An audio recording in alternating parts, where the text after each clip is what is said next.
Hello, नमस्कार साथियों। स्वागत है आप सबका आपके अपने YouTube चैनल पे। ओपीडी पे आप सभी का स्वागत है। पशु परिष्कार का अपना जो थ्योरी का जो सिलेबस था वो अपने पूरा जो है कंप्लीट पढ़ लिया था साथियों। आज उसके बाद रिवीजन अपना चल रहा था। बहुत सारे टॉपिक जो है उसकी अपन ने मैराथन में भी करवाए थे। आज एक इंपॉर्टेंट टॉपिक है। इंपॉर्टेंट इसलिए क्योंकि इस टॉपिक से लगभग आपके 7 से 8 प्रश्न बनने की संभावना रहेगी। 3-4 प्रश्न तो 100% इसमें से बनेंगे। और टॉपिक का नाम है साथियों अपना, एक मिनट फोन को कर लेते हैं साइलेंट मोड पे। ठीक है, साफ दिख रहा है आपको? तो आज पढ़ेंगे साथियों अपनी डिजीज यानी कि बीमारी, जो पशुओं में जो होने वाले जो रोग है सब मिक्स ले रखे हैं। लगभग 40-50 प्रश्न है, जिसमें जीवाणु जनित रोग है, विषाणु जनित रोग है, परजीवी यानी कि प्रोटोजोआ जनित रोग है। ठीक है, तो सभी जीवों की जो डिजीज है वो सब मिक्स ले रखे हैं। लगभग 40-50 प्रश्न है। इसका सेकंड पार्ट अपन और लेंगे जिसमें लगभग 100 प्रश्न और करवाएंगे। तो आज की क्लास वैसे अपने लिए इंपॉर्टेंट रहेगी। तो अपनी शुरू करें क्लास। देखिए, वुल सॉर्टर डिजीज किसे कहते हैं? पेन सेलेक्ट कर देते हैं, रेड अच्छी है। ठीक है, वुल सॉर्टर, ये बुल की जगह पे वुल है यहाँ पर। ठीक है, वुल स्टार्टर्स डिजीज, सॉर्टर नाम आता है।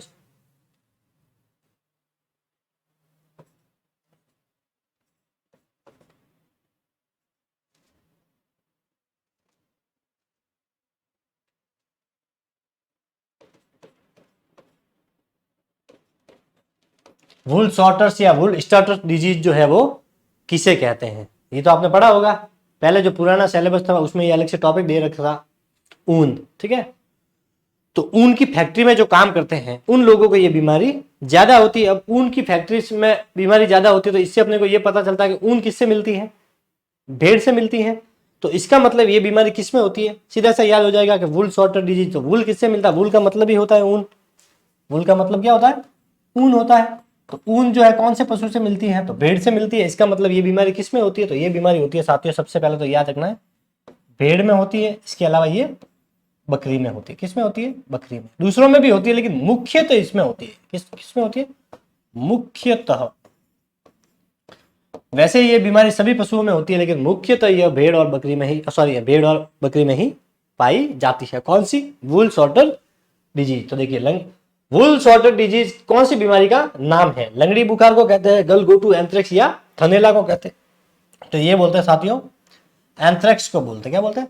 ये इसका दूसरा ही नाम है। जो ऊन की फैक्ट्री में जब काम करते हैं और बीमारी होती है उसे वुल सॉर्टर डिजीज कहते हैं। और नॉर्मली पशुओं के अंदर जो बीमारी होती है उसे बोलते हैं एंथ्रेक्स। अब ये एंथ्रेक्स जो है ये भेड़ बकरी में होती है। दूसरे पशुओं में, गाय भैंस में भी होती है लेकिन मोस्टली ये भेड़ बकरी में होती है। और वुल सॉर्टर डिजीज किस में होती है? तो ये ऊन की फैक्ट्री में काम करने वाले जो मजदूर होते, जो व्यक्ति होते हैं, उनमें होती है। ये ध्यान रखना है अपने को। ये इंसानों में होती है ऊपर वाली, लेकिन उसी बीमारी दोनों एक से ही होती है, इसलिए उसका ही ये नाम है। इसका अन्य नाम और है, एंथ्रेक्स है। इसको गिल्टी भी बोलते हैं। क्या बोलते हैं?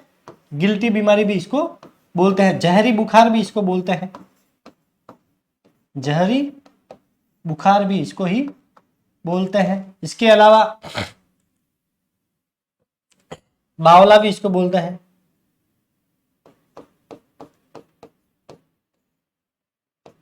विषहरी भी इसको बोलते हैं। तो ये सारे के सारे जो नाम है ये एंथ्रेक्स यानी कि वुल सॉर्टर डिजीज के ही नाम है। इसको गिल्टी भी कहते हैं, जहरी बुखार भी कहते हैं, विषहरी भी कहते हैं। ठीक है, इसको एक नाम और है, पलिहा ज्वर भी बोलते हैं। क्या बोलते हैं? पलिहा ज्वर। ये सारे के सारे एंथ्रेक्स के ही नाम है। तो ये सारे नाम अपने को याद होने जरूरी है, क्योंकि वहां पे भी पूछ सकता है कि गिल्टी का अन्य नाम क्या है, या किसी दूसरे का नाम लेकर उसका अन्य नाम क्या है। तो ये सब नाम अपने को याद रखना है। एंथ्रेक्स को क्या बोलते हैं? गिल्टी, जहरी बुखार, बावला, विषहरी और पलिहा जवर। चले आगे, स्क्रीनशॉट लेना चाहो तो ले सकते हैं। एंथ्रेक्स रोग किस बैक्टीरिया से फैलता है? वही प्रश्न चल रहा है, एंथ्रेक्स वाला है, ये उसी से संबंधित है। अब देखिए, एंथ्रेक्स जो रोग है वो बैक्टीरिया से होता है। बैक्टीरिया का मतलब होता है साथियों जीवाणु। किससे होता है? जीवाणु जनित है ये। तो ये जो जीवाणु जो है ये एंथ्रेक्स रोग किस बैक्टीरिया से फैलता है? जीवाणु से होता है। उस जीवाणु का क्या नाम है? उस बैक्टीरिया का क्या नाम है? देखिए, इथिलोसिस, एंथ्रोसिस, बैसिलस एंथ्रेसिस, स्पोरेसिल एंथ्रेसिस, या इनमें से कोई नहीं। तो इसका आंसर हो जाएगा साथियों अपना ब, यानी कि 2 नंबर। बैसिलस एंथ्रेसिस जो है इसका बैक्टीरिया का नाम है एंथ्रेक्स के। देखिए एंथ्रेक्स और इसके पीछे भी आ रहा है एंथ्रेसिस, तो इसमें आपको ज्यादा टिपिकल इसको याद रखने की नहीं पड़ेगी, क्योंकि आगे अपने को सिर्फ बैसिलस याद रखना है, पीछे एंथ्रेक्स का एंथ्रेक्स वर्ड वापस आ जाएगा, एंथ्रेसिस हो जाएगा। ठीक है, इसकी एक खासियत ये कि ये जो जीवाणु जो होता है, ये जो बैक्टीरिया जो होता है, जीवाणु कहो बैक्टीरिया कहो एक ही बात है। ये जो जीवाणु है ये धूप में, जब तेज धूप पड़ती है तो ये जीवाणु धूप में 6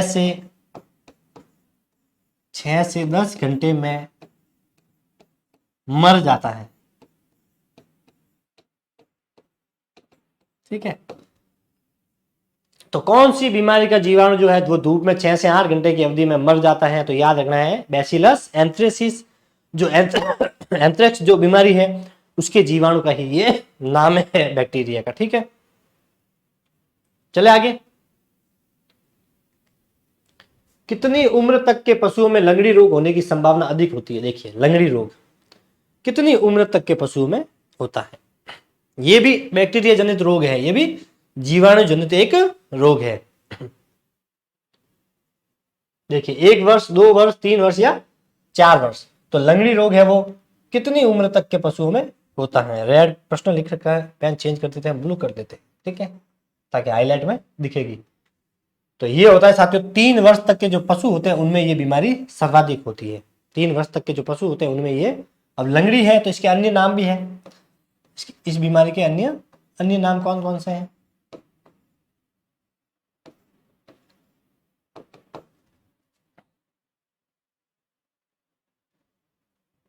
इसके जो अन्य नाम है वो है साथियों ब्लैक क्वार्टर। कौन सा है?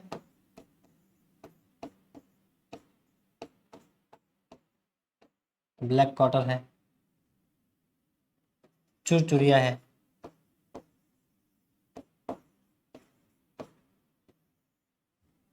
ठीक है, फड़ सर्जन है,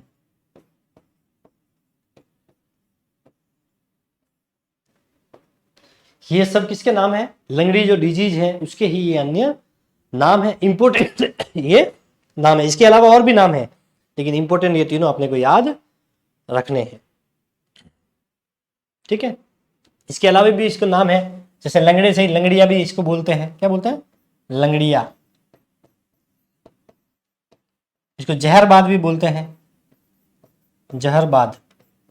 अब जहरबाद आया तो एक शब्द आपको याद रखना है कि जहरबाद किसको बोलते हैं? लंगड़ी को। लेकिन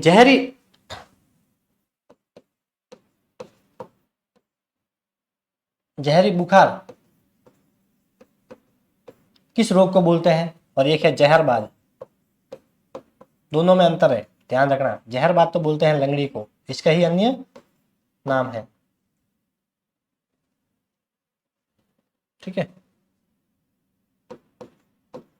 ये तो लंगड़ी को बोलते हैं, और ये जहरी बुखार जो है ये बोलते हैं साथियों एंथ्रेक्स को। किसको बोलते हैं? एंथ्रेक्स को बोलते हैं। बुखार भी आ सकता है, ज्वर भी आ सकता है। ठीक है, ज्वर। तो जहरी बुखार या जहरी ज्वर एंथ्रेक्स का नाम है, और जहरबाद आ जाए तो वो लंगड़ी का नाम है। दोनों एक जैसे हैं, दोनों के ही आगे जहर लिख रहा है, ये इंपॉर्टेंट हो गया। एक जैसे होते हैं वो प्रश्न हमेशा इंपॉर्टेंट रहता है, ये आपको याद रखने हैं। तो ये ब्लैक क्वार्टर, चुरचुरिया, फर्ड सर्जन। फर्ड सर्जन का मतलब क्या होता है? सर्जन का मतलब निर्माण, यानी इनकी जो त्वचा जो होती है वो सूज जाती है। ये जब बीमारी होती है तो क्या होती है? सबसे ज्यादा इससे कौन सा अंग प्रभावित होता है साथियों? तो इसमें पशु जो होता है उसका जो आगे वाला कंधा होता है, कंधे जो होता है, उस कंधे से लेकर पीछे जो पुट्ठे जो होते हैं, ठीक है, पूछ तक का सिरा, वहां तक क्या होता है? पूरी सूजन आ जाती है, और पशु जो है वो लंगड़ा कर चलता है, चलने में उसे समस्या होती है क्योंकि सूजन आ जाती है। इसीलिए इसका नाम लंगड़ी रखा हुआ है, क्योंकि चलने में वो लंगड़ा कर चलता है। और इसका जो सूजन वाला भाग है उसको अगर आप किसी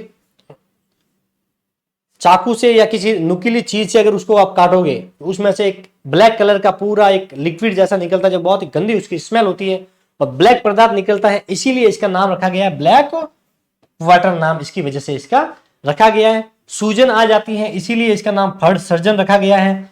और जो है इसको जब अपन स्किन को दबाते हैं उसमें तो चुर चुर की आवाज आती है, क्योंकि वो लिक्विड भर जाता है, पस भर जाता है, वो चुर चुर की आवाज करता है, इसीलिए इसको चुरचुरिया भी कहा गया है।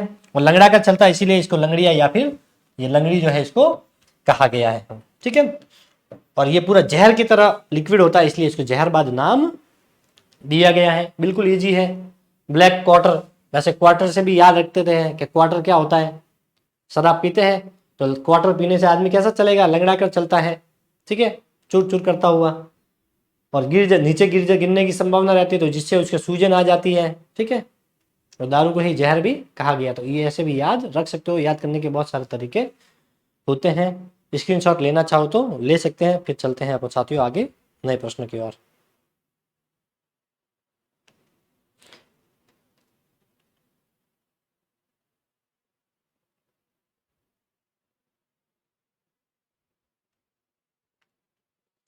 पेनिसिलिन का इंजेक्शन दिया जाता है, अच्छा प्रश्न है। पेनिसिलिन का जो इंजेक्शन है एंथ्रेक्स में देते हैं, गलघोटू, लंगड़ी या थनैला।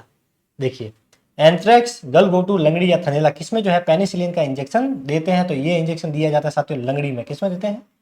लंगड़ी में पेनिसिलिन का इंजेक्शन दिया जाता है। इसकी जो मात्रा होती है वो होती है 20 से 40 लाख यूनिट का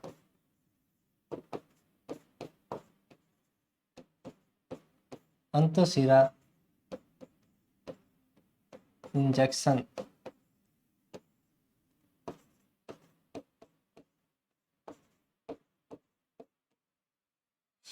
तो 20 से 40 लाख यूनिट का जो है अंतःशिरा, यानी कि शिरा जो इनकी जो नसें होती है उसके अंदर इसका इंजेक्शन दिया जाता है 20 से 40 लाख यूनिट का। प्रौढ़ पशु में, किसमें? प्रौढ़ जो वयस्क होता है उसमें। इसके अलावा इसमें एंटी लंगड़ी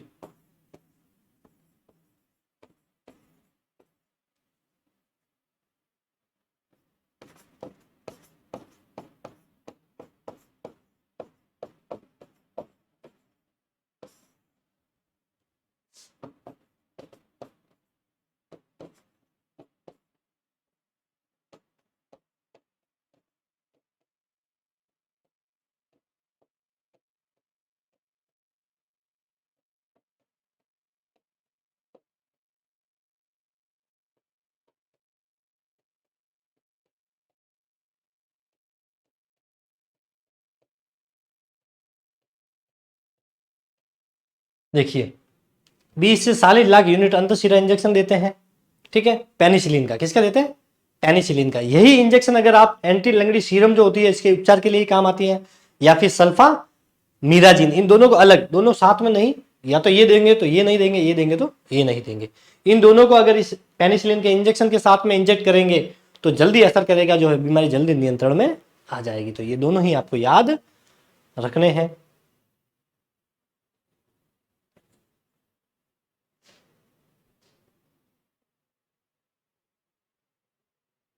चले आगे। कौन सा रोग केवल मादा पशुओं में होता है? कौन सा रोग केवल मादा पशुओं में होता है? इजी प्रश्न है। लंगड़ी, खुरपका, मुंहपका, थनैला या एंथ्रेक्स? तो मादा पशुओं में होता है। इसका मतलब समझ गया किससे संबंधित है? थन से संबंधित है। किससे संबंधित है? थन। जो थन से मतलब जो अयन होते हैं, जो दूध देने के काम आते हैं, और दूध कौन देती है? जो मादा पशु देती है।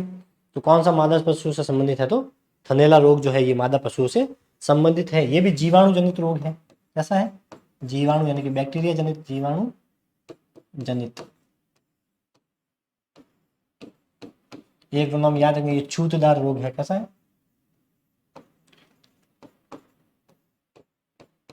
छूने से ये रोग फैलता है, इसीलिए इसको छूतदार रोग भी बोलते हैं। जीवाणु जनित ये भी रोग है। अभी तक जितने भी अपन ने पढ़े, एंथ्रेक्स पढ़ा, लंगड़ी पढ़ा और अभी थनैला पढ़ रहे, तीनों के तीनों ही कैसे हैं? बैक्टीरिया जनित यानी कि जीवाणु जनित रोग है। तो ये तीनों ही एक आपको याद रखने हैं। ठीक है, और किससे संबंधित है? ये अयन से संबंधित, यानी कि थन से संबंधित है, अयन से संबंधित है। ये दोनों पर्यायवाची, थन कहो अयन कहो, एक ही बात है। इसमें क्या होता है? अयन जो है वो दूध सूख जाता है, पशु जो दूध देता है वो सूख जाता है, दूध सूख जाता है, ठीक है। पशुओं का जो दुधारू पशु है जो दूध दे रहा है, धीरे धीरे दूध की मात्रा कम होती है और दूध जो है इनमें सूख जाता है, थन जो है वो खराब होने लगते हैं, उस पर हल्की हल्की कांटे भी पड़ती है। इसी से संबंधित एक प्रश्न है कि किस रोग से ग्रसित पशुओं का जो दूध होता है वो हल्का लाल रंग का होता है, तो वो है थनैला रोग। अगर थनैला रोग से कोई पशु ग्रसित है और उसका दूध निकालेंगे तो उसमें हल्का सा लाल, ऐसा नहीं है कि पूरा ब्लड, बिल्कुल माइनर सा उसमें लाल रंग दिखाई देता है, वो इस थनैला रोग की वजह से ही होता है, ठीक है। तो ये भी आपको याद रखना है। चले आगे, स्क्रीनशॉट लेना चाहो तो ले सकते, ले लिया।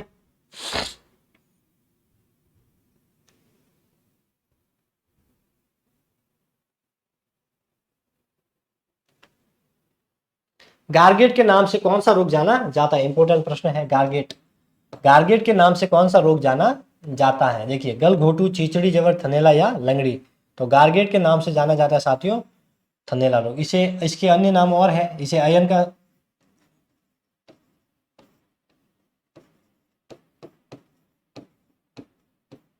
इसे आयन का, इसे स्तन शोथ भी बोलते हैं। ये सारे के सारे नाम थनैला के हैं। इसे गारगेट भी बोलते हैं, थनैला भी बोलते हैं, आयन का शीत रोग भी बोलते हैं और स्तन शोथ भी इसे कहते हैं। ये तीनों इसके ही नाम है, ठीक है। इसमें क्या होता है, इसमें एक इंपॉर्टेंट बात ये याद रखनी है आपको कि यह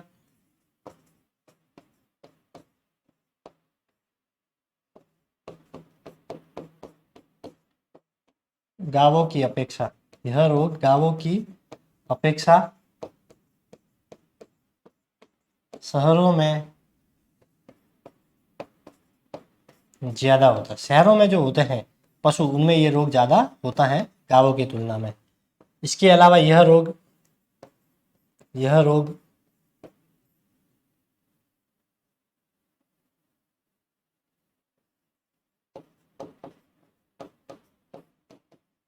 भैंसों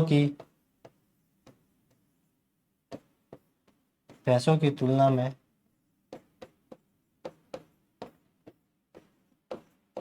गायों में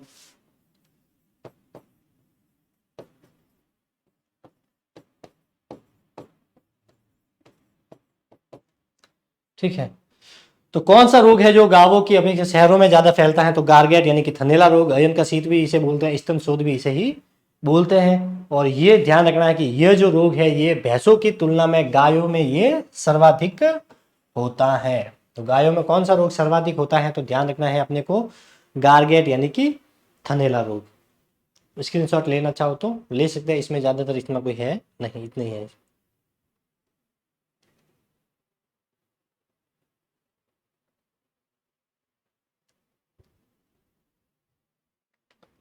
मस्ती वैक, वेट, वेट की जगह यहाँ पे वैक भी आता है, ठीक है। वैक, मस्ती वैट या मस्ती वैक का टीका किस रोग में दिया जाता है? थनैला में, गलघोटू, चिचड़ी जवर या रानी खेत में। तो ये दिया जाता है साथियों थनैला रोग में।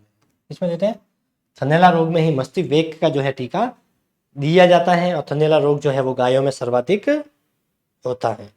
और इसके बैक्टीरिया का क्या नाम है? जीवाणु जनित रोग है। तो बैक्टीरिया का क्या नाम है? स्ट्रेप्टोकोकस। क्या नाम है? स्ट्रेप्टोकोकस। कोकस भी मिलता है, कोक्स भी मिलता है, ठीक है ना। स्ट्रेप्टोकोकस या कोक्स, या फिर स्टे, स्टेपो,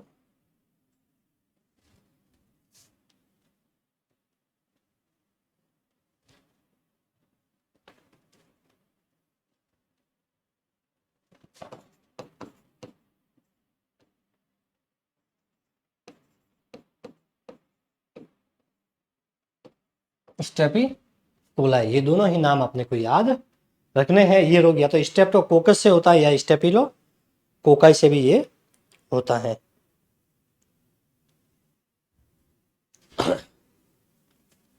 कोकाई, ठीक है। स्टेपिलो, स्टेपिलो, स्टेपिलो कोकाई,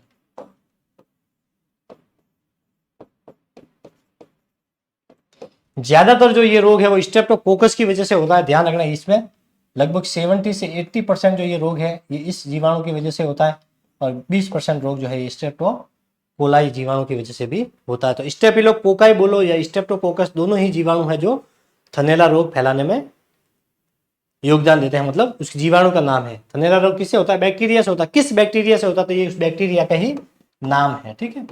लेकिन अपने को ये याद रखना है, स्ट्रेप्टोकोकस या कोक्स। कभी कभी स्ट्रेप्टोकोकस की जगह पे यहाँ पे कोक्स भी आ सकता है, ठीक है ना। इसके ऐसे भी आ सकता है, स्ट्रेप्टोकोकस, तो मैंने वहां पे कोक्स लिखा है। इस प्रकार से भी आए या इस प्रकार से आ गया, ये आने की संभावना कम है, लेकिन ये भी आता है, तो कभी कभी ये भी अपने को याद रखने हो।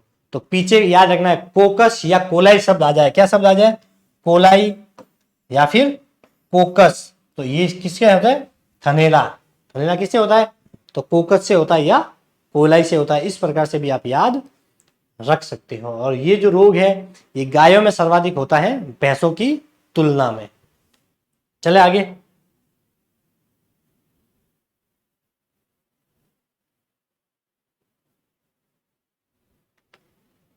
कौन सी बीमारी मुख्यतः भेड़ों में होती है? गलपटू नहीं है, ये गलघोटू है। कौन सा है? गलघोटू। गलघोटू, रानीखेत, एंथ्रेक्स या लंगड़ी, कौन सी बीमारी मुख्यतः भेड़ों में होती है? तो भेड़ों में होने वाली मुख्य बीमारी है साथियों एंथ्रेक्स, और रानीखेत है ये मुर्गियों में होती है। किसमें होती है? मुर्गियों में, ठीक है। और लंगड़ी बीमारी किसमें होती है? तो ये होती है गाय भैंस सब में होती है। गाय भैंस, ठीक है। भेड़ बकरी में होती है, लेकिन इसमें गलघोटू भी है, तो ये भी भैंस में सर्वाधिक होती है, गाय में भी होती है ये, ठीक है। तो एंथ्रेक्स जो बीमारी है ये मुख्यतः भेड़ों में होती है। वैसे एंथ्रेक्स जो रोग है ये गाय भैंस में भी होता है, लेकिन मुख्यतः किसमें होती है? तो ये भेड़ों में होती है। किसमें होती है? भेड़ों में। एंथ्रेक्स जो सर्वाधिक किसमें होता है?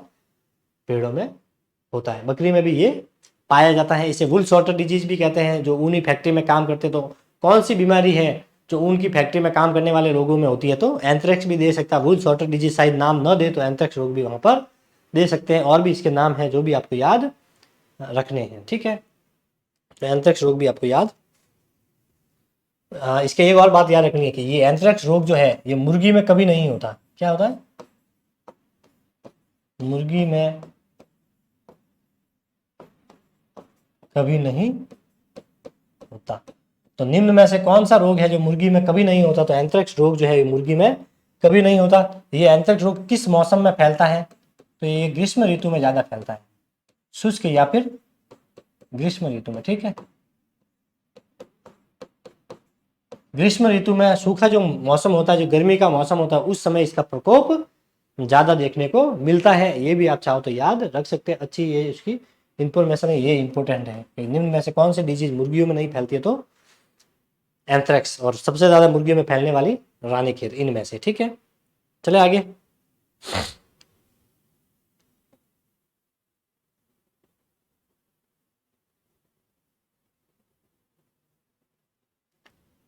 गलघोटू को अन्य किस नाम से जाना जाता है? गुड़का, पोर्टुका, नाविक, गुरखा या उपयुक्त सभी। तो ये सारे के सारे जो नाम है ये गलघोटू के ही रखे गए हैं। तो ये सभी जो नाम है ये गलघोटू के ही नाम है। गलघोटू जो रोग है यह रोग मुख्यतः भैंस में होता है। तो कौन सा रोग है जो मुख्यतः भैंस में होता है साथियों? तो याद रखना है कि गलघोटू जो रोग है ये मुख्यतः भैंस में होता है। इसका मतलब ये नहीं कि गाय में नहीं होती है, दूसरे पशुओं में नहीं होता है, लेकिन सर्वाधिक मात्रा में साथियों ये भैंस में ही होता है। कौन सा रोग? गलघोटू रोग। इसमें गले में सूजन होती है, पशु बार बार पीछे मुड़कर देखता है, इसलिए इसको गलघोटू नाम दिया गया। गुटका, पोर्टुका, नाविक, बुखार, ये सब सारे इसके ही नाम है। ये भी अपने को याद रखने हैं, ठीक है। और ये किससे होता है? ये भी जीवाणु जनित ही रोग है। ये क्या रोग है? जीवाणु जनित रोग है, यानी कि बैक्टीरिया से होने वाला रोग है। जितने भी पढ़े सारे के सारे अपन जीवाणु जनित ही पढ़ रहे हैं। तो ये जीवाणु जनित रोग है। और ये किस पशुओं में होता है? तो ये जुगाली करने वाले जो पशु होता है उसमें ये रोग होता है।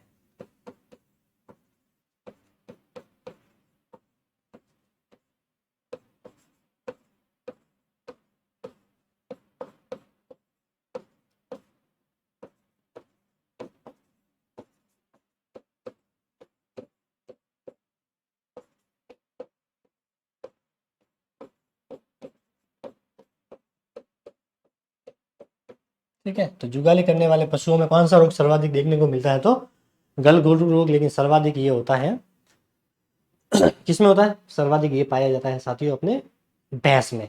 और सर्वाधिक कौन सा रोग है जो भेड़ में पाया जाता, तो एंथ्रेक्स। तो एंथ्रेक्स तो सर्वाधिक भेड़ों में होता है, ठीक है। और गलघोटू जो है ये सर्वाधिक किस में होता है, तो ये होता है साथियों भैंस में। तो अब देखिए एक प्रश्न मैं आपको पूछता हूँ, इसके आधार पर ही अच्छा प्रश्न है, ये बाद में करेंगे। एक बार अभी जो प्रश्न पढ़े उसी में से एक प्रश्न अच्छा आप जवाब देना, ठीक है।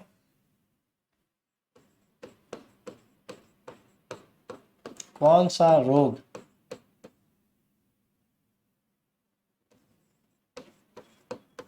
भेड़ में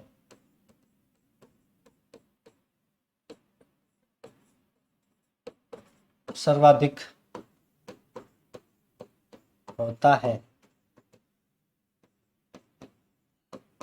एंथ्रेक्स,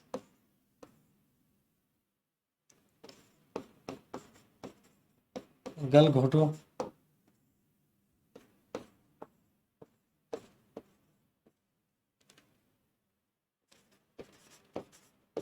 पशु प्लेग, थनैला। तो बताइए कौन सा रोग जो है वो भेड़ में सर्वाधिक होता है। ये अपन ने पढ़ रखा है, इसीलिए मैंने ये प्रश्न दिया है। तो इसमें से देखिए कौन सा रोग जो है भेड़ में सर्वाधिक होता है, तो इसका आंसर हो जाएगा साथियों अपना एंथ्रेक्स। क्या हो जाएगा, एंथ्रेक्स। निम्न कौन सा रोग, इसमें अगर पूछता मैं कि कौन सा रोग, अगर यहाँ पर भेड़ की जगह में मैं भैंस कर देता कि भैंस में सर्वाधिक होता है, तो गलघोटू, ये भैंस में, किसमें है, भैंस में। और ये है भेड़ में। अगर मैं भैंस की जगह पर यहाँ पर गाय कर देता, क्या कर देता, गाय, कि गाय में सर्वाधिक होने वाला रोग कौन सा है, तो फिर इसका आंसर हो जाता साथियों थनैला। क्या हो जाता, थनैला। तो ये प्रश्न तीनों ही इंपोर्टेंट है। सर्वाधिक होने वाला भेड़ में एंथ्रेक्स, भैंस में गलघोटू, गाय में थनैला। इस प्रकार से आपको याद रखना है ताकि अपना कोई भी प्रश्न गलत न हो। देखिए गायों, अब इस प्रश्न में आता है, गायों में जो गलघोटू रोग है वो किस जीवाणु के कारण होता है। तो गायों में जो गलघोटू रोग है ये सर्वाधिक तो भैंस में होता है, लेकिन गायों में किसकी वजह से होता है, तो ये होता है पाचुरेला बोवी सेप्टिका से होता है। किससे होता है, पाचुरेला बोवी सेप्टिका। सीधा आंसर बताऊंगा, आंसर हो जाएगा एक, पाचुरेला बोवी सेप्टिका। पाचुरेला सेप्टिका हेमोरेजिक, ठीक है। पाचुरेला बोवी सेप्टिका से होता है साथियों ये गायों में। किसमें होता है, गायों में। भैंस में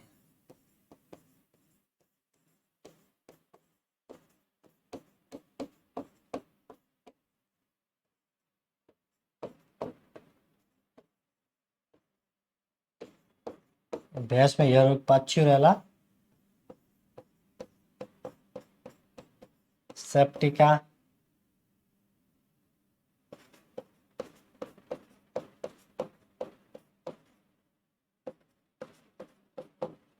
ठीक है। तो गाय में तो होता है ये पाचुरेला बोवी सेप्टिका और भैंस में होता है ये पाचुरेला सेप्टिका से, ठीक है। ऑप्शन में दोनों आपको नहीं मिलेंगे। गलघोटू को किस जीवाणु से होता, अगर ये भी ऑप्शन में होता, पाचुरेला सेप्टिका भी ऑप्शन में होता, तो अपना आंसर हो जाता फिर ए व बी दोनों या ए व सी दोनों, ठीक है। तो पाचुरेला बोवी सेप्टिका से तो होता है गायों में और पाचुरेला सेप्टिका से होता है साथियों ये भैंस में। अब गलघोटू रोग आते ही आपको याद आना चाहिए क्या, सेप्टिका। मैंने भी ऐसे ही याद कर रखा है, सेप्टिका। गलघोटू का बैक्टीरिया का क्या नाम है, सेप्टिका। मतलब सेप्टिका शब्द पीछे आता है, समझ जाना कि ये गलघोटू का जो जीवाणु है उसका नाम है, ठीक है। इस प्रकार से आपको याद रखना है ताकि आप जो है इसको नहीं भूलेंगे।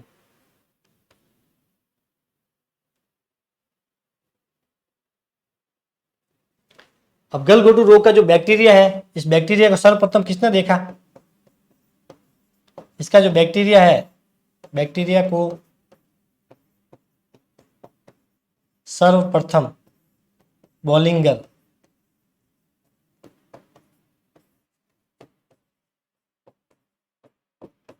व कीट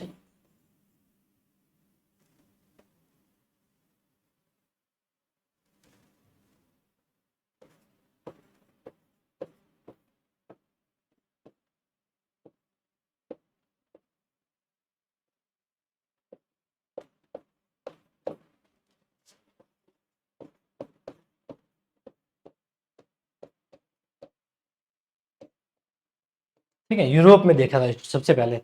तो गलघोटू रोग के जो जीवाणु जो है ये पाचुरेला बोवी सेप्टिका या पाचुरेला जो सेप्टिका है, इसको सर्वप्रथम बॉलिंगर ने 1878 में देखा, फिर कीट ने जो है इसे 85 में देखा, कहाँ पर देखा, तो यूरोप के अंदर जो है इसे सबसे पहले इन्होंने पहचाना था, इसकी खोज अपन बोल सकते हैं वो की थी इन्होंने, ठीक है।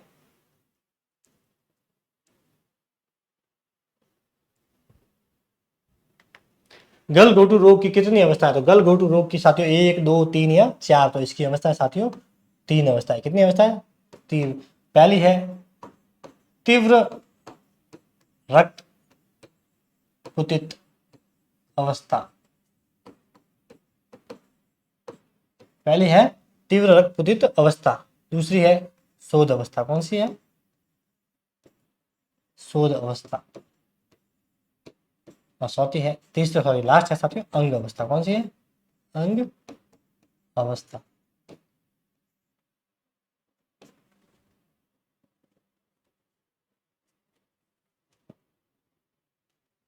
याद रह जाएगा, तीव्र रक्त कुतित अवस्था, शोध अवस्था और अंग अवस्था। तीव्र गति से अंग के ऊपर शोध किया गया, ऐसे याद रखना है। क्या है? कि तीव्र गति से अंग के ऊपर शोध किया गया। और कौन से अंग के ऊपर शोध किया गया? तो गले के ऊपर, इसीलिए याद रखेगा गलघोटू। तो गले के ऊपर तीव्र गति से शोध किया गया, इस प्रकार से याद रखना है। गले के ऊपर तीव्र गति से शोध किया गया। 3 अवस्था है, गले के ऊपर गलघोटू, तीव्र यानी तीव्र रक्तपुतित, शोध यानी शोध अवस्था, अंग। ठीक, तीव्र गति से गले पे, तीव्र गति से किस अंग के ऊपर शोध किया गया। तो ये तीनों अवस्था आपको याद रखनी है। चले आगे।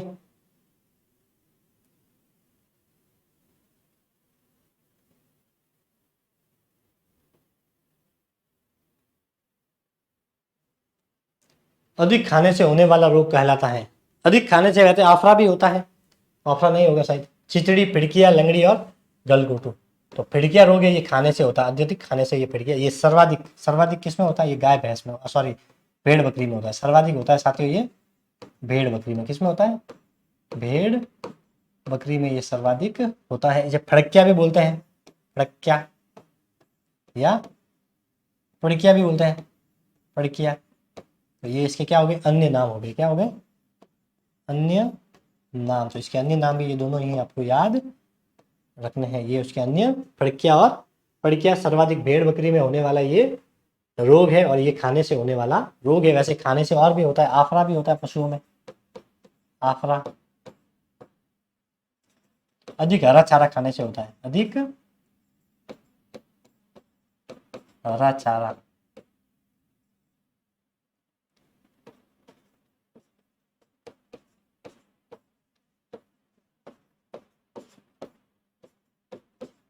तो आफरा किस में होता है? जो पशु ज्यादा हरा चारा खा लेते हैं उसमें आफरा होता है। पेट में गैस बढ़ जाती है, फिर इस गैस को एक यंत्र से निकाला जाता है, उसे बोलते हैं टोकार कैनुला। क्या बोलते हैं?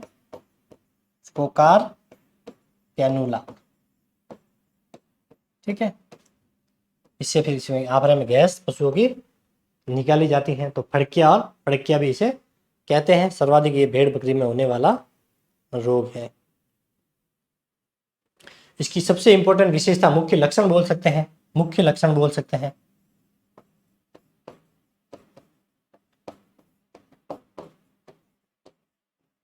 पशु की कमर धनुष की तरह मुड़ जाती है। पशु की जो कमर होती है वो धनुष की तरह क्या हो जाती है? मुड़ जाती है, ऊपर से ऐसे बैंड हो जाती है। फिर पशु क्या करता है? पीछे पीछे देखता है, और अपने जो पैर होते हैं दोनों पैरों से अपने पेट के ऊपर ऐसे लात मारता है। चले आगे, स्क्रीनशॉट लेना चाहो तो ले सकते हैं।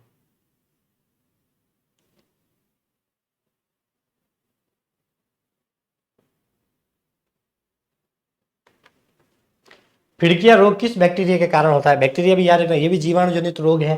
तो फिड़किया जो है, फिड़किया रोग ये किस बैक्टीरिया से होता है? ये होता है साथियों clostridium welchii type D, type D, clostridium welchii type D के कारण होने वाला रोग है ये। तो इसका आंसर हो जाएगा 3 नंबर। क्या हो जाएगा? 3 नंबर। सर्वाधिक किस में होता है? भेड़ बकरी में होता है। कमर जो है वो धनुष की तरह ऐसे मुड़ जाती है। पशु क्या करता है? पीछे देखता है,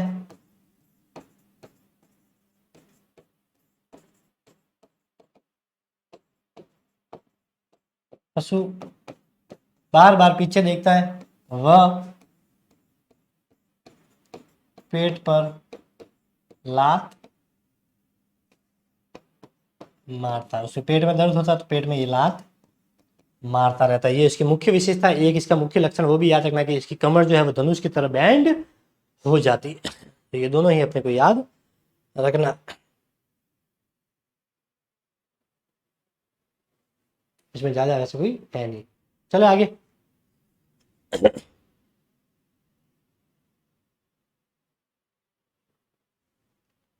कौन सा रोग पशुओं में छनने योग्य वायरस द्वारा होता है? छनने योग्य बिल्कुल बारीक जो वायरस होता है उसकी वजह से छनने योग्य वायरस द्वारा। खुरपका, मुंहपका, चिचड़ी, जबर, पशु प्लेग या रानी खेत। तो पशु प्लेग जो है साथियों वो छनने योग्य वायरस द्वारा होने वाला रोग है। पशु प्लेग इसकी खोज किसने की थी साथियों? खोज इसकी की थी निकोली ने। किसने की थी? निकोली। निकोली ने इसकी खोज की थी। कब की थी इसकी खोज की थी साथियों? 1902 में। 1902 में इसकी खोज की थी। पशु प्लेग के और अन्य नाम भी हैं, इसके अन्य नाम भी याद रखना है।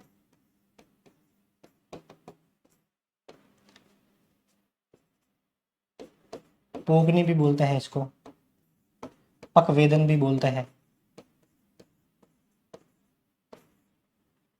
माता भी बोलते हैं इसे। क्या बोलते हैं? माता। ये सारे सारे इसके ही नाम है, पोगनी, पकवेदन, माता।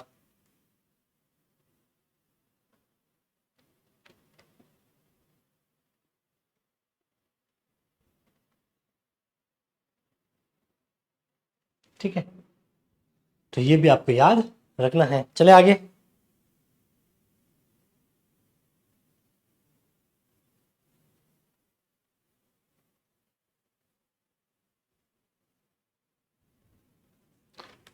पशु प्लेग के उपचार में इंजेक्शन लगता है। पशु प्लेग जब पशु को हो जाता है तो उसमें कौन सा जो है इंजेक्शन लगता है?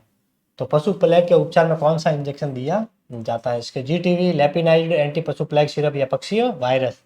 तो इंजेक्शन जो देता है उपचार में वो ध्यान रखना एंटी सिरप होता है। उसमें ज्यादातर उस पशु उस बीमारी के नाम है। जैसे लंगड़ी में कौन सा देगा? तो एंटी लंगड़ी सीरम। सिरप नहीं होता, ये सीरम होता है। क्या होता है? सीरम। तो एंटी लंगड़ी सीरम, एंटी मुख पका खुरपका सीरम, ठीक है, उसके नाम से ही होता है। तो उपचार के लिए जब इंजेक्शन देते हैं तो एंटी पशु प्लेग सीरम, उसके नाम से ही होता है इसका दवाई। ठीक है, ये तो इसके उपचार के लिए दी जाती है कि जब पशु को ये बीमारी हो गई है तब उसके उपचार के लिए जो इंजेक्शन दिया जाता है वो दिया जाता है एंटी पशु प्लेग सीरम का। लेकिन इसकी रोकथाम के लिए भी इंजेक्शन दिए जाते हैं। तो इसकी रोकथाम के लिए कौन से दिए जाते हैं? इसकी जो रोकथाम है साथियों उसके लिए दिया जाता है Zee TV. Zee TV, goat tissue virus. Virus, tissue virus, Zee TV, goat tissue virus. और दिया जाता है ये वाला लेपिनाइड। लेपिनाइज्ड वायरस वैक्सीन। और एक दी जाती है पक्षीय वैक्सीन। कौन सी है? पक्षीय वैक्सीन। ये बकरी के अंदर जो है इसको विकसित किया जाता है, इससे किसी पक्षी होते हैं उसके द्वारा इसे बनाया जाता है। तो उपचार के लिए जो इंजेक्शन होता है वो एंटी पशु सीरम है, लेकिन रोकथाम के लिए जो इंजेक्शन होता है वो GTV, goat tissue virus, lapinized virus और पक्षीय वैक्सीन, ये इसकी वैक्सीन होती है। और वैक्सीन कब दी जाती है? जैसे कोविड आया था, वायरस जनित बीमारी थी एक, वो दिया जाता है जब दूसरे इंसान को उस बीमारी से बचाने के लिए। उपचार में जो इंजेक्शन लगता है वो तो जैसे अपने को बुखार आ गया और बुखार को भगाने के लिए इंजेक्शन दिया तो वो तो हो गया उसका उपचार। ठीक है, उसका इंजेक्शन हो गया। क्या हो गया? इंजेक्शन। एक होता है टीका। क्या होता है? टीका। तो टीका जो लगता है साथियों उसे वैक्सीन बोलते हैं, वैक्सीनेशन। ये टीका उनको दिया जाता है जिनको बीमारी नहीं है और उनको जो है वो बीमारी नहीं लगे, उससे बचाने के लिए टीका देता है। ठीक है, तो वो रोकथाम के लिए दिया जाता है और उपचार के लिए बीमारी लगने के बाद दिया जाता है वो इंजेक्शन होता है। ये दोनों में थोड़ा सा एक माइनर डिफरेंट है जो आपको याद रखना है।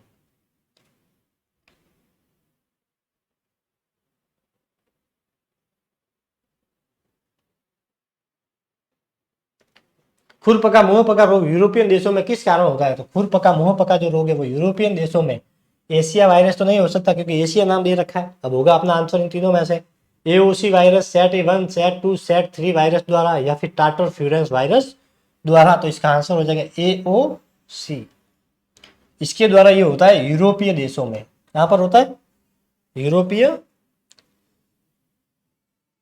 देशों में। देखिए अफ्रीका व एशिया में यह रोग सेट 1, सेट 2, सेट 3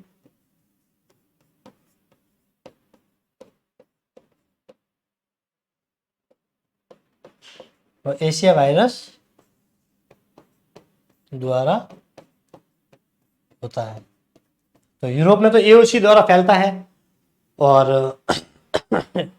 अफ्रीका और एशिया में सेट 1, सेट 2, सेट 3 और एशिया वायरस द्वारा ही फैलता है। सारे अपने पढ़ी जीवाणु जनित थी। ये खुरपका मुंहपका रोग है, ये वायरस जनित है। कैसा है? वायरस जनित रोग।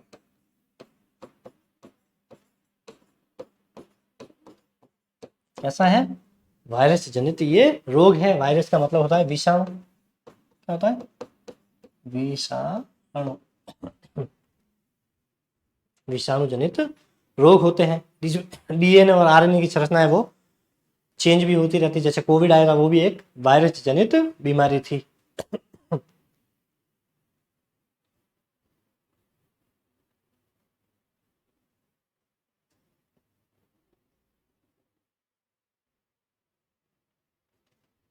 खुरपका मुंहपका रोग मुख्यतः किन पशुओं को होता है?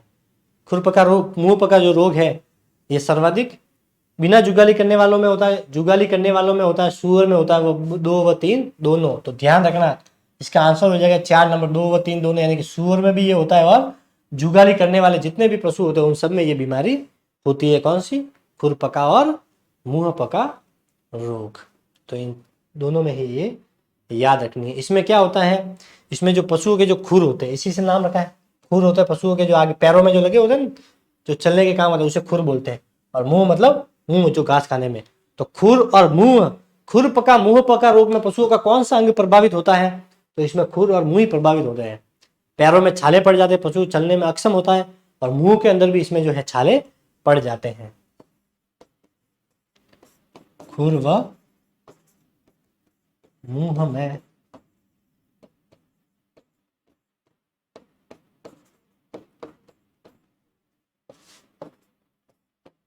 छाले और घाव पड़ जाते हैं। फिर क्या करते हैं? फिर इस प्रकार से एक लंबी सी क्यारी के अंदर दीवार से मिट्टी के अंदर पूरा एक लंबी सी दीवार ली जाती है। फिर उसके अंदर दवाई डाल के जो एंटीसेप्टिक होती है वो डाला जाता है। फिर इसके अंदर से सभी पशुओं को दौड़ा दौड़ा के उसके अंदर से निकाला जाता है ताकि उनके जो खूर है ये उस पूरे ये जो दवाई से भरा होता है पूरा एंटीसेप्टिक से, इसके अंदर से पशु ऐसे भाग कर जाते हैं तो उनके पैर के ऊपर वो एंटीसेप्टिक लगता है और धीरे धीरे इनके छाले और घाव है वो कम होने लगते हैं।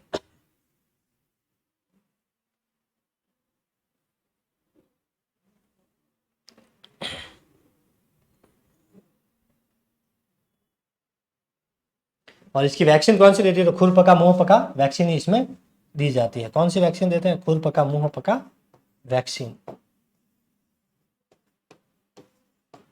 खुर पका मुंह पका वैक्सीन ही इसमें देते हैं। ठीक है। वैक्सीन का नाम लगभग लगभग उस डिजीज के नाम पर ही होता है। उसकी रोकथाम के लिए जो इंजेक्शन होते हैं वो अलग हो सकते हैं। ठीक है, जो इंजेक्शन होते हैं वो अलग होते हैं। वैक्सीन का नाम लगभग उस डिजीज पे ही होता है। जैसे कोविड आया तो कोवैक्सीन, कोविशील्ड, कोरोना से ही शब्द लिया है, कोविशील्ड, कोवैक्सीन। ठीक है, लेकिन इंजेक्शन जो होते हैं वो अलग होते हैं, जो बीमारी लगने के बाद दिए जाते हैं। वैक्सीन बीमारी से बचाने के लिए दी जाती है।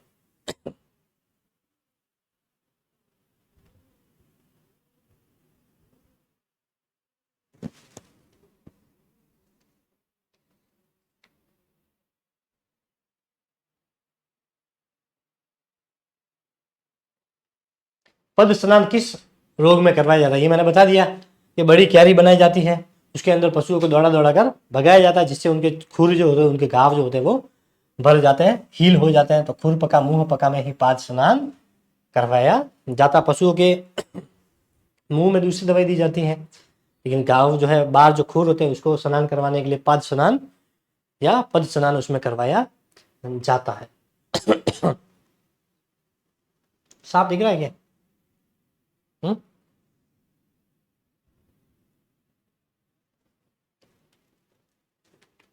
और खुद खुर पका मुंह पका जो रोग है, ये जुगाली करने वाले पशुओं में होता है। ये आपको शायद बता दिया मैंने, जुगाली करने वाले पशुओं में होता है, जुगाली करने वाले पशुओं में। और ये किस ऋतु में फैलता है? तो ये बसंत ऋतु में होने वाला रोग है, बसंत ऋतु में ये फैलता है, बसंत ऋतु में ज्यादा प्रकोप होता है इसका, ठीक है। तो बसंत ऋतु में ये ज्यादा फैलता है। चले आगे।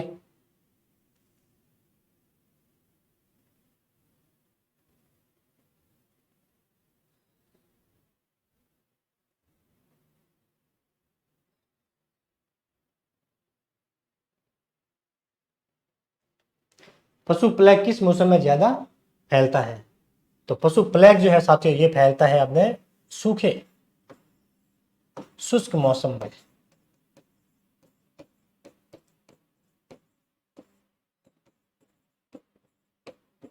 कौन सा रोग शुष्क या सूखे मौसम में ज्यादा फैलता है? तो पशु प्लेग जो रोग है साथियों, ये सूखे मौसम में ज्यादा फैलता है। पशु के दाने दाने छट्टे होते हैं, इंसानों भी होता है प्लेग, ठीक है। माता जिसे बोलता है, रिंडरपेस्ट भी बोलते हैं, पकवेदन भी इसका अन्य नाम है, ठीक है। माता भी बोलते हैं इसे, अलग अलग इसके नाम ले रखे, लेकिन आपने को याद रखना पशु प्लेग कौन से मौसम में फैलता है? तो शुष्क मौसम में ये सबसे ज्यादा फैलता है, ये भी अपने को याद रखना है।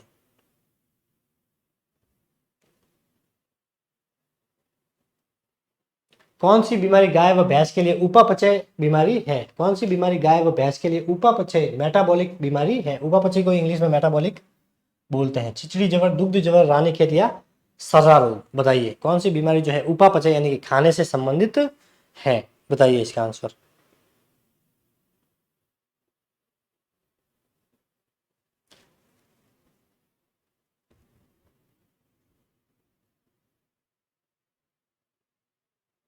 बताइए। तो उपापचय रोग है साथियों दुग्ध जवर। कौन सा है? दुग्ध जवर जो है वो उपापचय मेटाबॉलिक एक बीमारी है। इसका अन्य नाम भी है प्रसवकालीन ज्वर, प्रसवकालीन ज्वर भी इसे बोलते हैं। प्रसवकालीन रक्त मूर्छा भी इसे बोलते हैं। प्रसवकालीन पक्षाघात भी इसे बोलते हैं। ये तीनों ही इसके अन्य नाम है। क्या है? अन्य नाम है। तो नाम याद हो जाएंगे। वैसे आगे शब्द आ रहा है प्रसवकालीन, तो दुग्ध जवर के अन्य नाम पूछे तो जिसके भी आगे प्रसवकालीन लिख रखा है वो सारे के सारे दुग्ध जवर के ही अन्य नाम है। ये उपापचय बीमारी है, मेटाबॉलिक एक डिजीज है जो पशुओं में होती है। दुग्ध जवर में क्या होता है? नाम तो क्या, दुग्ध जवर यानी बुखार, लेकिन इसमें किसी भी प्रकार का बुखार नहीं आता है। बुखार नहीं आता है, बुखार इसमें नहीं आता है। और इंपॉर्टेंट बात है, पशु का तापमान कम होता है न कि बढ़ता है। इसमें जो वैसे दिमाग में क्या आता है कि बुखार हुआ इसका मतलब तापमान बढ़ेगा, लेकिन ये दुग्ध जवर है, इसमें बुखार नहीं आता है और इसमें तापमान जो है वो कम होता है न कि बढ़ता है। ये इंपॉर्टेंट बात है जो आपको याद रखनी है। चले आगे।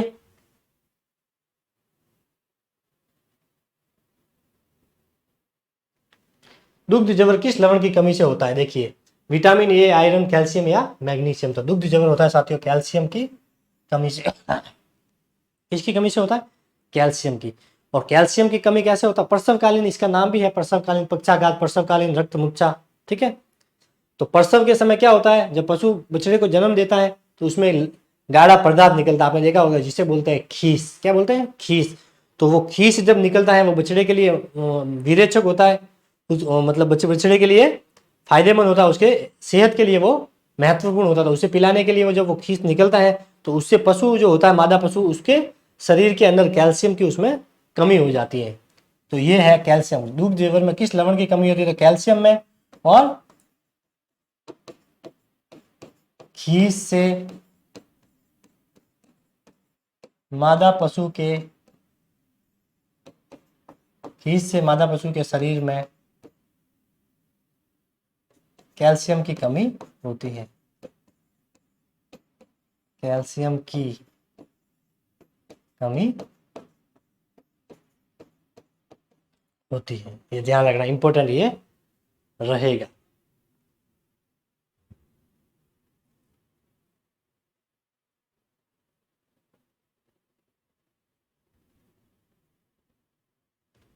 कौन सा हार्मोन रक्त व हड्डियों में कैल्शियम की मात्रा को नियंत्रित करता है? हाइपोकैल्शियम, पैराथायराइड या प्रोजेस्टेरोन? तो इसका आंसर हो जाएगा साथियों पैराथायराइड। क्या हो जाएगा? पैराथायराइड जो है ये पशुओं में जो है रक्त व हड्डियों में कैल्शियम की मात्रा है उसको नियंत्रित करके रखता है, बराबर नियंत्रित रखता है। इस रोग में क्या होता है?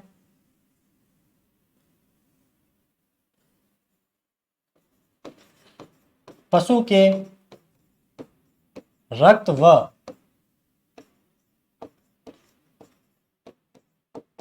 तंतुओं में कैल्शियम की कमी होती है। इसमें दुग्ध जबर में। तो दुग्ध जबर जब होता है तो पशुओं में जो है रक्त में व तंतुओं में कैल्शियम की कमी हो जाती है। तो इसी अवस्था को पशु और जो कैल्शियम की शरीर में कमी होती है, इस कमी को जो है कम रोकने का काम कौन कर सकता है ताकि पशुओं में कैल्शियम की कमी ना हो? तो उसे बोलते हैं पैराथायराइड। और पशुओं में जब तो रक्त में व तंतुओं में जब कैल्शियम की कमी होती है उसे क्या बोलते हैं? तो उसे बोलते हैं साथियों ये हाइपोकैल्सियमा। क्या बोलते हैं? तो हाइपोकैल्सियमा किसे बोलते हैं? तो पशुओं के रक्त व तंतुओं में कैल्शियम की कमी होना ही हाइपोकैल्सियमा कहलाता है। क्या कहलाता है? हाइपोकैल्सियमा। तो ये भी इंपॉर्टेंट है, आपको याद रखना है। और नियंत्रण कौन करता है? तो पैराथायराइड। ये दोनों ही आपको यहाँ पर याद रखना है।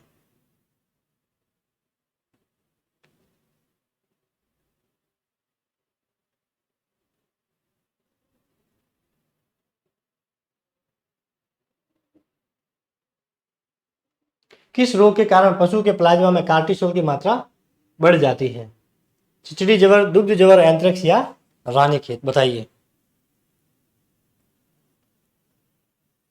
दुग्ध जबर। क्या हो जाएगा? दुग्ध जबर से क्या होता है? पशुओं के शरीर में जो है कार्टिसोल की मात्रा बढ़ जाती है। तो पशुओं के शरीर में कार्टिसोल की प्लाज्मा में जो कार्टिसोल होता है रक्त के अंदर, उसमें प्लाज्मा यानी रक्त में कार्टिसोल की मात्रा बढ़ती है दुग्ध जबर में।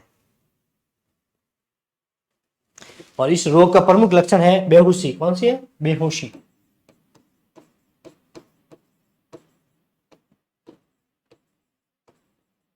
प्रमुख लक्षण है इसमें बेहोशी, और एक लकवा भी होता है, लकवा।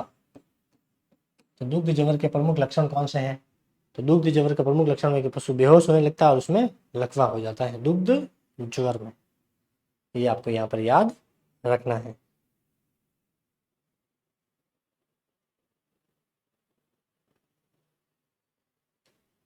दुग्ध जबर में किसका अंतःशिरा इंजेक्शन पशुओं को दिया जाता है? कैल्शियम कार्बोनेट, कैल्शियम ग्लूकोनेट, उक्त सभी, या कैल्शियम बोरोग्लूकोनेट? तो इसका आंसर उक्त सभी नहीं होगा, इसका आंसर होगा कैल्शियम बोरोग्लूकोनेट।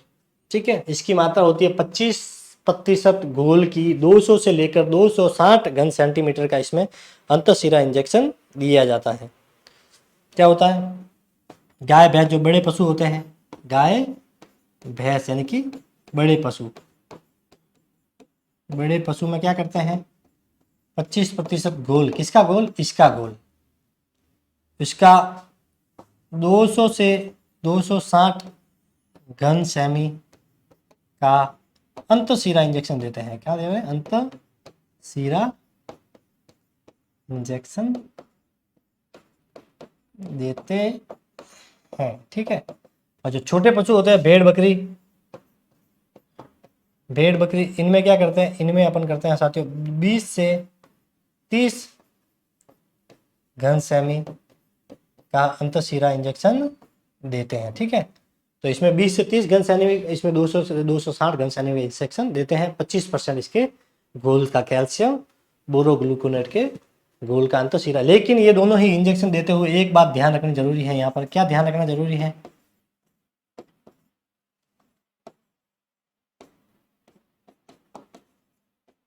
वो ये ध्यान रखना जरूरी है यहाँ पर कि इंजेक्शन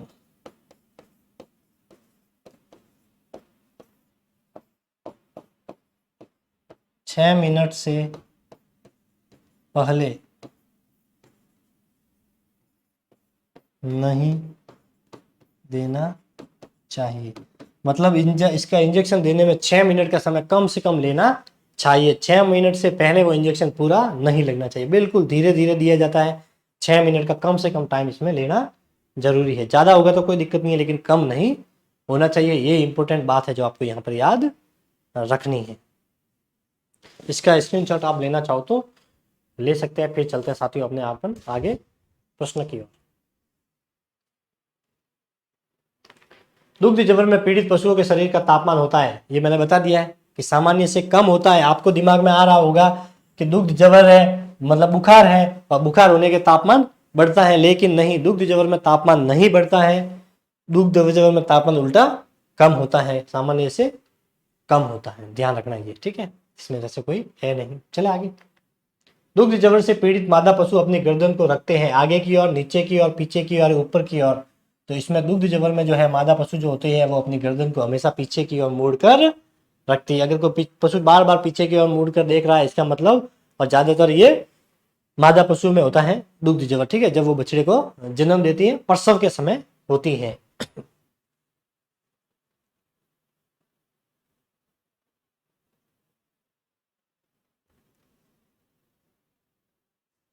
और इसमें क्या करते हैं इसमें क्या करते हैं कि पशु और प्रसव के समय होती है, तो पशु के प्रसव से 7 से 3 दिन तक 30 lakh unit 30 lakh unit vitamin D का इसमें इंजेक्शन दिया जाता है। किसका injection?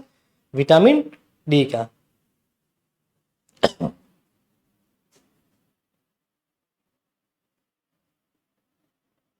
30 lakh million unit vitamin D देते हैं। तो जैसे ही मान लीजिए कोई गर्भवती मादा है और उसका बछड़े को जन्म देने वाली है, तब 7 दिन बाकी रहे बछड़े को जन्म देने में, कितने? 7 दिन। तो 7वें दिन से लेकर तीसरे दिन तक, मतलब लगभग 4 दिन तक उसे जो है 30 लाख मिलियन यूनिट तक विटामिन डी की आपूर्ति धीरे धीरे उसे की जाती है। तब उसे ये रोग होने की संभावना बिल्कुल कम रहती है। ये इसमें इंपॉर्टेंट जो है आपको याद रखना है। चिचड़ी जबर फैलता है। चिचड़ी जबर चींटी से, किलनियों से, कीट से या जीवाणु से ये फैलता है साथियों, किलनियों से। और चिचड़ी जबर जो है ये एक परजीवी जनित रोग है। परजीवी जनित रोग है, या फिर अपन कह सकते हैं प्रोटोजोआ जनित एक डिजीज है जो किससे फैलती है? किलनियों से ये फैलती है। परजीवी में भी कौन सा है? तो बाह्य परजीवी द्वारा ये रोग होता है, चिचड़ी जबर।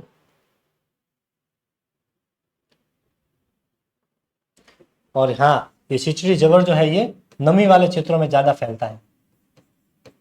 नमी वाले आर्द्र क्षेत्रों में, ठीक है, नमी वाले क्षेत्रों में या फिर आर्द्र क्षेत्रों में। किसमें फैलता है? आर्द्र क्षेत्रों में। और इसमें पशु का जो तापमान है, तापमान कितना हो जाता है पशु का?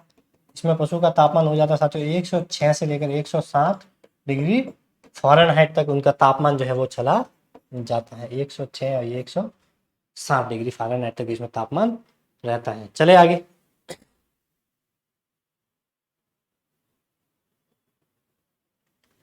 किस रोग में जीवाणु लाल रक्त कणिकाओं को तोड़कर खून को पतला कर देते हैं? तो छिचड़ी जबर में क्या होता है कि जीवाणु जो होते हैं वो लाल रक्त कणिकाओं को तोड़कर खून को पतला कर देते हैं, और जब पशु यूरिन पास करता है तो उसमें लाल रंग दिखाई देता है, इसीलिए यूरिन में लाल रंग आता है, मतलब खून आता है, इसीलिए इसे रक्त मुक्त रोग भी कहते हैं। क्या बोलते हैं? रक्त मूत्र रोग, रक्त मूत्र रोग। इसे टेक्सास फीवर भी कहते हैं। क्या बोलते हैं? टेक्सास फीवर भी इसे पायरोप्लाज्मोसिस भी बोलते हैं,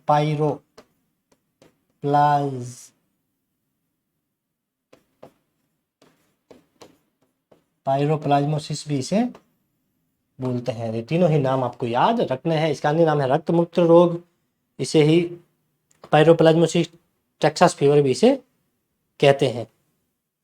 चले आगे।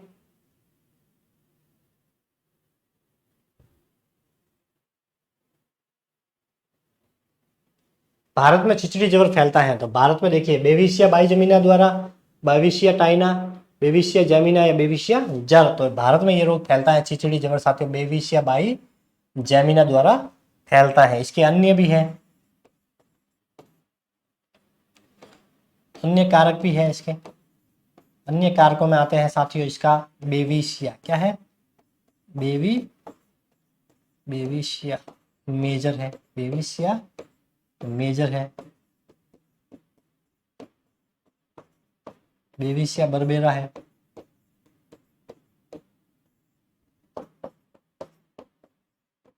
बेविशिया अर्जेंटीना है,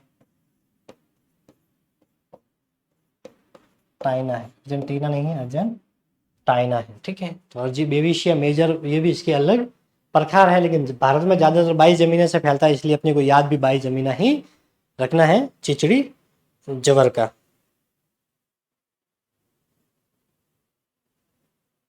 चले आगे।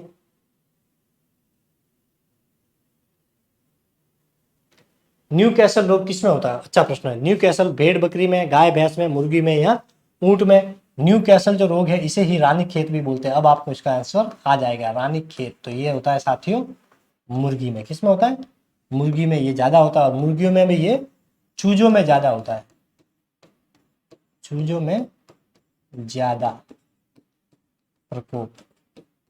देखिए न्यू कैसल, कैसल का मतलब वैसे क्या होता है? भेड़ बकरी इन सबके समूह को कैसल बोलते हैं। न्यू यानी नया, तो चूजा भी क्या होता है? नया। तो न न्यू से याद रखना, यानी चूजे भी नए होते हैं, और बीमारी का नाम भी न्यू कैसल है, यानी कि चूजों में ज्यादा फैलती है। प्रभावित अंग, तो इसमें शरीर का कौन सा अंग प्रभावित होता है? तो प्रभावित अंग जो है साथियों वो है इसमें, एक तो है श्वसन तंत्र, और एक है इसमें तंत्रिका तंत्र। ये दोनों ही अंग जो है ये सर्वाधिक प्रभावित होते हैं इस डिजीज में, यानी कि न्यू कैसल में, रानी खेत में। ये मुर्गियों में होने वाली सबसे ज्यादा होने वाली बीमारी है रानी खेत।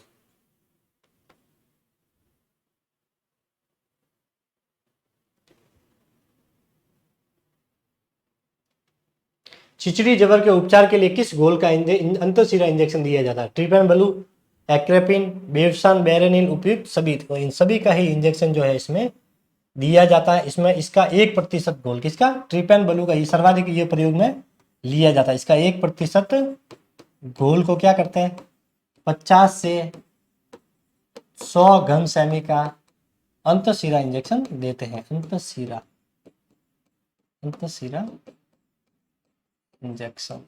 इंजेक्शन देते हैं। ठीक है, सबसे ज्यादा ट्रिपेन ब्लू का 1% घोल का 50 से 100 घन सेंटीमीटर की मात्रा में अंतःशिरा में इसका इंजेक्शन दिया जाता है। और इसमें पशुओं का तापमान 106 से 107 डिग्री फ़ारेनहाइट होता है, ये आपको याद रखना है।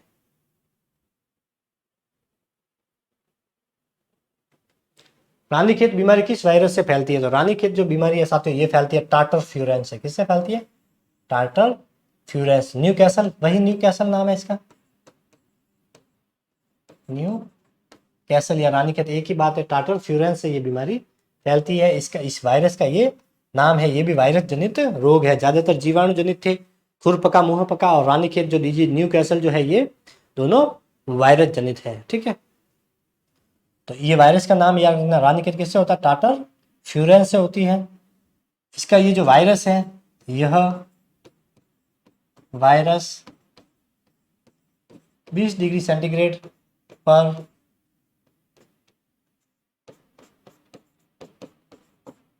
वर्षों तक जीवित रहता है, परंतु 37 डिग्री सेंटीग्रेड से ऊपर तापमान पर इस वायरस की मृत्यु हो जाती है। तो 20 डिग्री तापमान अगर है तो ये कई सालों तक भी जीवित रह सकता है, लेकिन जैसे ही तापमान बढ़ता जाता है इसकी जो है इंस्टेंटली इसकी मृत्यु हो जाती है। तो ये भी अपने को याद रखना है। चले आगे। रानीखेत की रोकथाम के लिए कौन सी वैक्सीन लगाते हैं? इसका आंसर हो जाएगा साथियों 3 नंबर। F1 स्टैंड भी देते हैं और R2 भी स्टैंड भी देते हैं। ये तो देते हैं साथियों पहले सप्ताह, जो सबसे छोटे छोटे जो बच्चे होते हैं, चूजे जो होते हैं, उसको ये दिया जाता है। R2 भी देते हैं, वयस्क यानी कि बड़े होने पर ये देते हैं।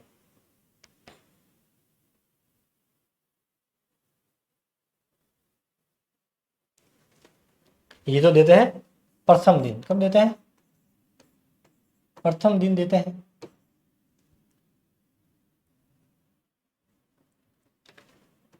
प्रथम दिन। और ये R2 भी वैक्सीन जो है ये देते हैं 8 सप्ताह बाद।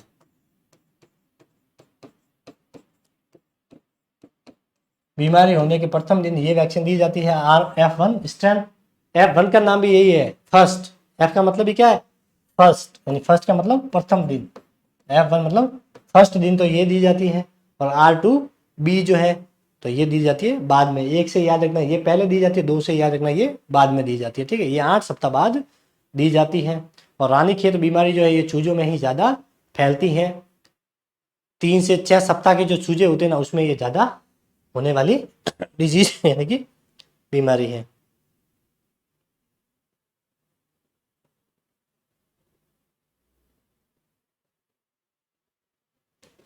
मुर्गियों का चेचक रोग ज़्यादातर किस मौसम में फैलता है? तो मुर्गियों का जो चेचक रोग जो है शीत ऋतु में, हेमंत, वर्षा या ग्रीष्म ऋतु में होता है। ये होता है साथियों ग्रीष्म ऋतु में। किसमें होता है?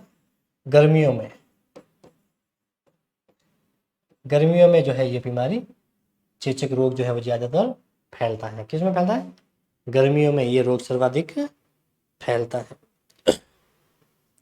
और ये रोग एक बार ही होता है, दोबारा यह रोग नहीं होता है।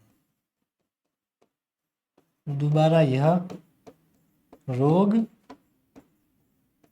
नहीं होता है। ये मुर्गी के अलावा और किसमें होता है? तो ये मुर्गी के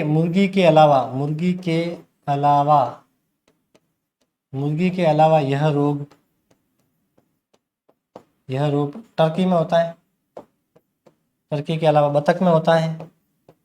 बतख के अलावा ये कबूतर में होता है। कबूतर के अलावा ये तीतर में होता है। ठीक है, बटेर में भी होता है।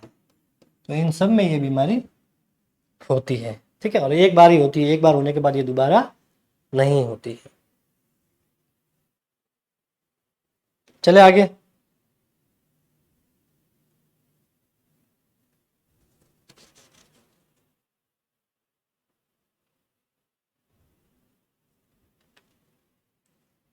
चेचक रोग किस वायरस से फैलता है?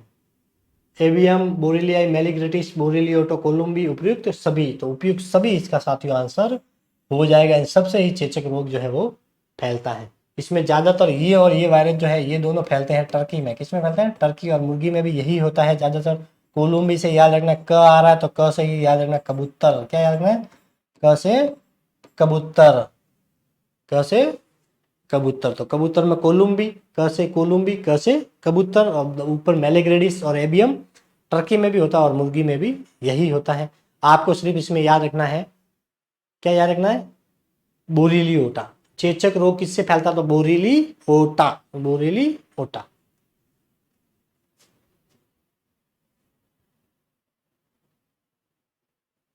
चले अपन आगे।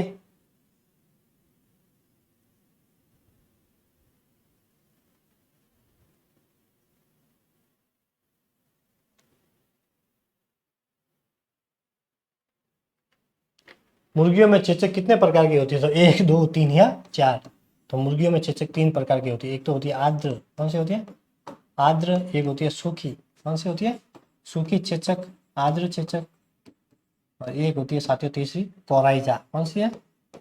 कोराइजा, कोराइजा चेचक। 8 से 12 सप्ताह के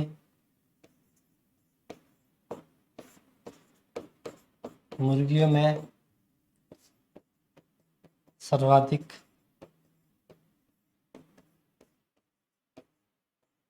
यह बीमारी 8 से 12 सप्ताह के जो चूजे होते हैं या जो मुर्गियां होती है उसमें ये सर्वाधिक फैलती है। 3 प्रकार है इसके, आर्द्र चेचक, सूखी चेचक यानी कि सूखी, और एक होती है कोराइजा चेचक। इसमें जो है वैक्सीन दी जाती है, फाउल वैक्सीन। कौन सी देते हैं? Foul vaccine, foul vaccine, foul vaccine. 6 से 8 माह की आयु पर जो 6 से 8 माह वाले जो मुर्गी के जो बच्चे या मुर्गियां होती हैं उनको ये फाउल वैक्सीन दी जाती है। 1 माह से छोटे यानी कि बिल्कुल जो छोटे चूजे होते हैं 1 माह से छोटे व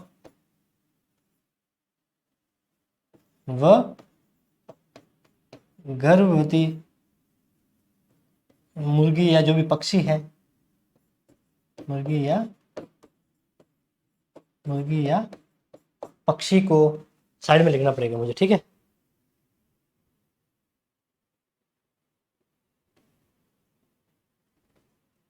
इनको दिया जाता है फोजियन पॉक्स, फोजियन पॉक्स वैक्सीन,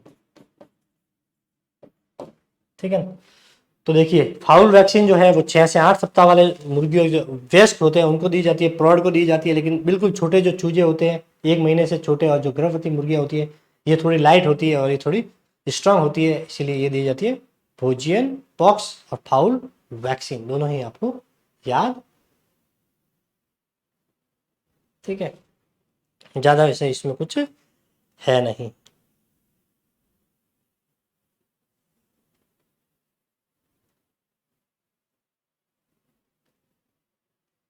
खूनी पैचिस किस आयु में ज्यादा होती है? 1 से 3 साल, 3 से 7 माह, 3 से 12 माह, या 4 से 12 साल। तो ये होती है साथियों 3 से 5 माह के जो एज के जो होते हैं उनको ये खूनी पैचिस होती है, ठीक है। 3 से 12 माह के आयु वर्ग में ये सर्वाधिक होने वाली बीमारी है।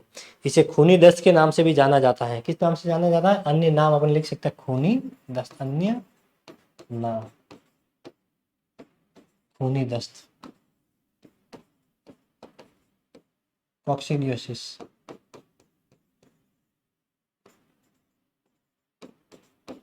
ये भी मुर्गियों में होती है। किस में होती है? मुर्गियों में। तो मुर्गियों में खूनी पेचिश जो है वो बीमारी 3 से 12 माह वाले जो चूजे होते हैं, जो मुर्गियां होती है उनमें होती है। और इसमें जो मुर्गियां जो बीट करती है उसमें हल्का सा ब्लड आता है, इसीलिए इसको खूनी दस्त करते हैं, उनमें दस्त लगती है, हल्की सी ब्लड आता है, उसको कॉक्सिडियोसिस भी कहा जाता है। इसका ट्रीटमेंट ये होता है कि इसमें कॉक्सिडियो स्टेट जो होता है वो इसमें दिया जाता है। अलग अलग दवाई का होता है, प्रकार होते हैं, उसको कॉक्सिडियो स्टेट बोलते हैं। क्या बोलते हैं? कॉक्सिडियो स्टेट। चले आगे।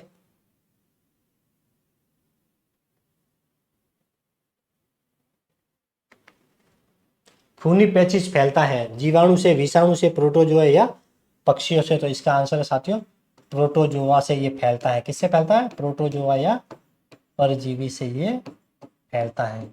और ये इसका जो प्रोटोजोआ है इसके 9 प्रकार है। कितने प्रकार है? 9 प्रकार के परजीवी होते हैं। कितने होते हैं? 9 प्रकार से। उसमें कुछ महत्वपूर्ण है, जैसे नेकाट्रिक्स है। कौन सा है? नेकाट्रिक्स। नेकाट्रिक्स जो है इसी का एक प्रकार है, तो ये अपने को याद रखना है। नेकाट्रिक्स जो है वो एक प्रकार का परजीवी है, इससे सर्वाधिक मात्रा में ये फैलता है। इसके अलावा एक इसका और है वायरस जो ये प्रकार है जिससे भी ये सर्वाधिक फैलता है, एसरबुलिन। क्या नाम है? एसरबुलिन, एसरबुलिन। और एक है टेनिल्ला। कौन सा है? टेनिला। तो ये 9 प्रकार के परजीवी होते हैं, इसमें 3 महत्वपूर्ण है, नेकाट्रिक्स, एसाबुलिन और टेनिला।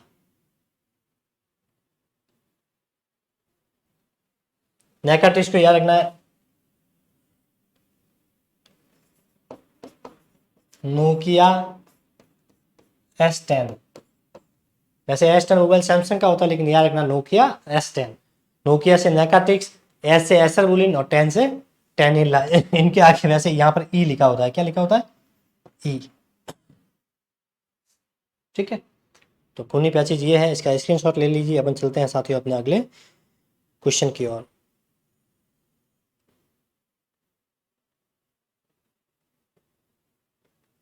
खूनी पेचिश में क्या देना लाभप्रद होता है, मैंने बता दिया। इसमें कॉक्सीडियोस्टेट दिया जाता है। क्या दिया जाता है? कॉक्सीडियोस्टेट। और इसका अन्य नाम है कॉक्सीडियोसिस, ये इसका ही नाम है। खूनी पैचिश को ही कॉक्सीडियोसिस भी बोलते हैं, और इसकी दवाई का नाम है कॉक्सीडियोस्टेट। तो कॉक्सी शब्द आते ही समझ जाना है वो खूनी पैचिश से संबंधित है। क्या नाम आता है? कॉक्सी। कॉक्सीडियोस्टेट में अलग अलग होते हैं। इसमें एक होता है डायोडीन होता है। क्या होता है?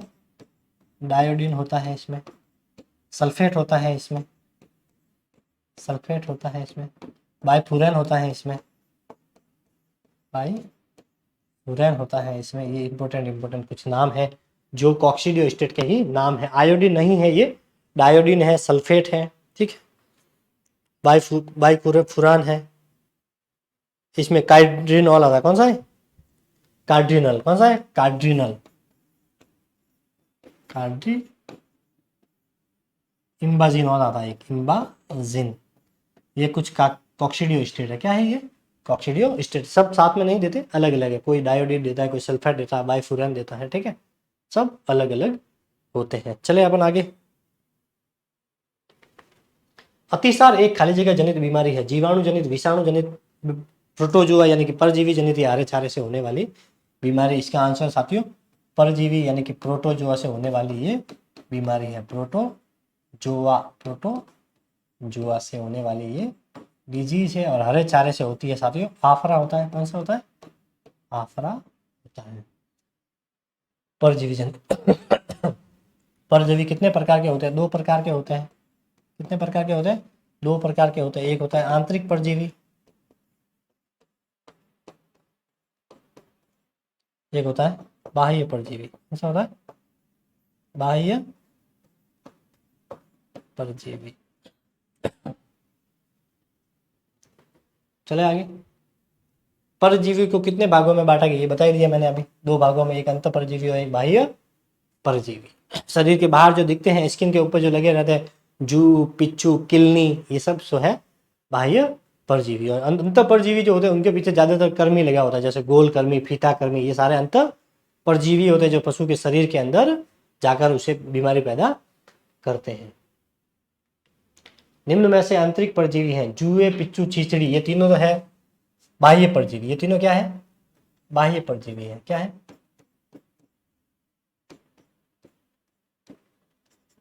ये तीनों है बाह्य परजीवी। क्या है? बाह्य परजीवी है। और ये इसके जो है यही इसका आंसर है। आंतरिक परजीवी है, ये है आंतरिक परजीवी। कैसा परजीवी है? आंतरिक परजीवी। इसके अलावा इसमें होता है गोलकर्मी, फीताकर्मी। तो ये कर्मी जो शब्द आते हैं, इसे समझ जाना कि ये जो है वो आंतरिक परजीवी। और जूए, पिच्चू, चीचड़ी जो शरीर के ऊपर पाए जाते हैं, ये सारे के सारे होते हैं साथियों अपने बाह्य परजीवी।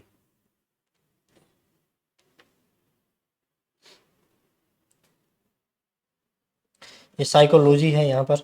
ठीक है, टेस्ट सीरीज आ चुकी है। जो रीट की तैयारी कर रहे हैं, ये पशु परिसर की क्लास चाहिए, लेकिन अगर रीट के कोई एक्सपीरियंस है तो ये टेस्ट सीरीज अपनी ज्वाइन कर सकते हैं। बिल्कुल लागत मूल्य में है, अच्छी टेस्ट सीरीज बनाई गई है, बहुत ही शानदार जो है इसमें मेहनत की गई है। ऑल द वेरी बेस्ट, तैयारी करते रहे। Thank you, have a good day.